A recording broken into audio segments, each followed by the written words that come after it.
So Ken, I want to go independent, 2028, or every chance to lead the NPP. And into your total normal year starts in 2023, I can say, or chance. That's why I came out.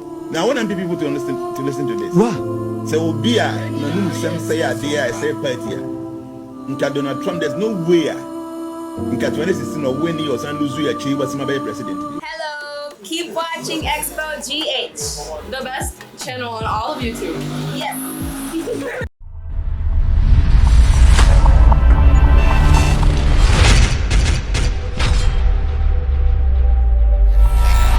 Hello, I Xposed GH FM members. I also subscribe to my now Academy.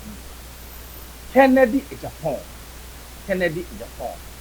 The incoming president, Ayebiafo. One of the numerologists, a couple of numerologists, almost stars, are almost to be predicting. Some man when the prediction is fairly that.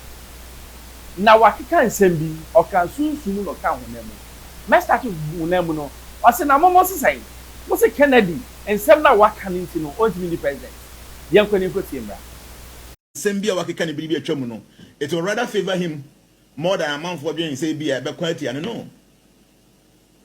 NPP yet to a bar are only 38%. No, that's an answer non Canada. No, I can't. They didn't get 38%. No, it means some people sided with him said you're coming in. No, correct. The Cobasa Ghana phone you now, you had you. They see, you know, NPP bar so 8 years. Oh, you're more to a banana casana. A young crowfoy not or more benefited from a ban. Okay. So even though among such people, no, it means 38%. They say, see, I buying any power bill, no. And your Benya say, that delegates now, or Munya Bibia, out of the Bibian for a man who's a Ziano. They will use their heart to vote. That's when you see her or backing him. And then your manipulation, so being a manipulator, and I say, benefit to be a when your self interest be said your Philibia because they say, oh, be a mal capre. Yes. You are on your own. That's when you see your smoothest level. Nana, a bassa.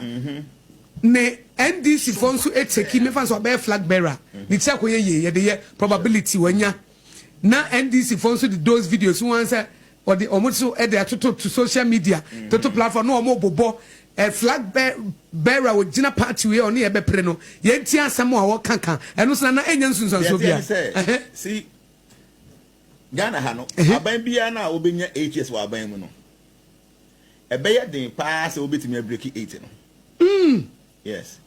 And in TCCA na President Mahamat so no. Say Ankoba na adwin mu say be on sister constitution say with my contest be mu. It means 2020 on to be nko. Yeah. So whoever is coming from the NDC side the first time. Yeah.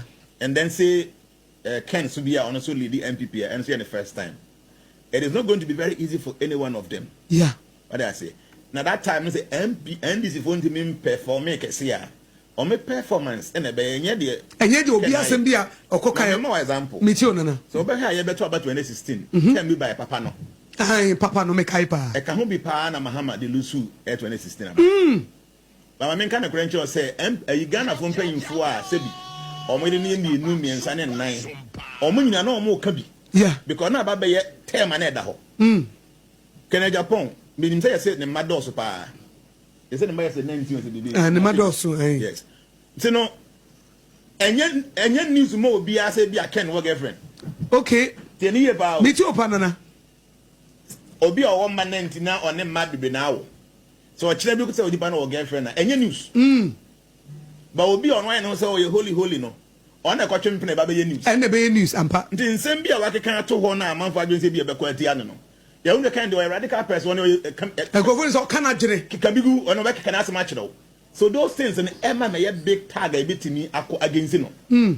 So I will personally say on your chance to say obey the party. No, on the say those things no obey to me use into his own advantage. Okay. I had the number so being some but help be who be and I say be in nude pictures by trouble. It is two ways. Or you bet me home. I don't want to see baby. Now if you want to money from you. And number one. And I say obey take advantage. You know how say your whole life. Ekasa. Follow you, so there's two ways to do things. Yeah. Either mistakes power. I'm telling you. Nansenge bi ababa we bi a ni video ba bonte no ne me be sensia da o se den se mo hwe ya video bi ba bonte no young girl bi I chire ye ko hu ni follow page di na chi social media And social media now, no, follow you, no, sika. Yeah. So even though Nipa na ya ade and society had frown upon, but now no, she is making money from Zana de Bonnie now. Yeah, because no. people are following her. So the thing is, ade be about tone. It is up to you to decide which side you want to take. Do you want to use that as an opportunity or as an obstacle? Wow. So can Agyapong, whatever it is, obey Timmy capitalize on whatever he has done. Nensa mo kanyina, no what Timmy they benefit for his own future political ambitions. Yo. So for me, they mean say nyadi ebehano. Ebehano. So nim de obey Timmy afa. Obenya structured ya adane than in here. I Ghana for more America and I know you're going to be president. Sano yani additional president ya Trump and going to be the president. I Trump will be to me young conform anyway, and the president of what? The United States of America. Yeah, probably our work could grow and your obia, we are fine boy, but inwardly you are wicked and you're on your pet. Yeah, probably and I'm not telling them Brofosa, but it's you and see what. Yeah, probably about the general book in the pen. One my all the economic theories.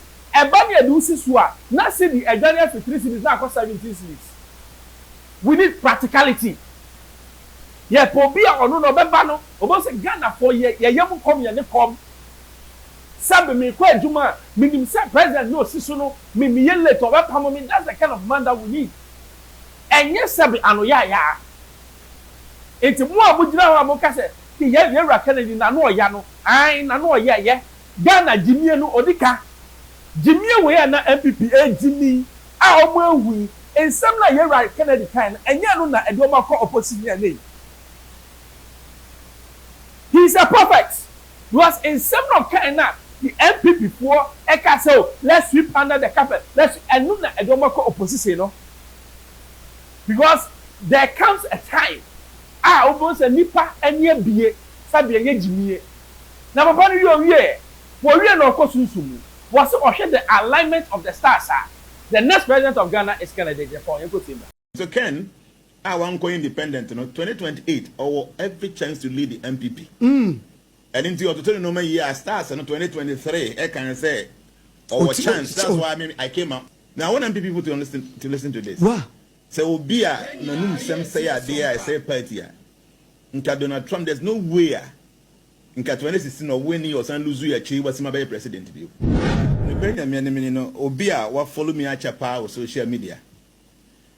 Nim say Ayebiafo every year, 3rd January. I am bekan some we are singing ABC within a finning. Okay. It's something I've been doing for more than 7 years. Na Mekai say about last year 2024 no.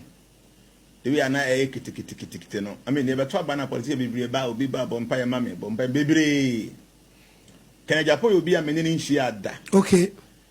Meaning she just one. The India make us a meaning she had only me and I'm assuming. But now me call US. I'm to know. I won't you win the medium GD, you baby, I'm the alignment of the stars. Yes, you ever won, there was an alignment of the stars. Star on the chest or he be ever. It's more almost when stars in you know. Yeah, Bobby, yeah, GD. Star no na ekwa shine ya nkofo ehu say ya wajenkwa. You see Christianity. Yama nkofo be after Christianity and we are holding nothing. We don't know. What him say? Somebody can predict where you came from and predict where you are going and predict that the things that will happen to you and he's not even a prophet. It is this man. And then our predict you. We are predicted so many times. Ningina swabem. It's a net or now catch him said, you were Kennedy be the president, I made them GD. Also, show you man. Also, Korano was system was so. Nanya me.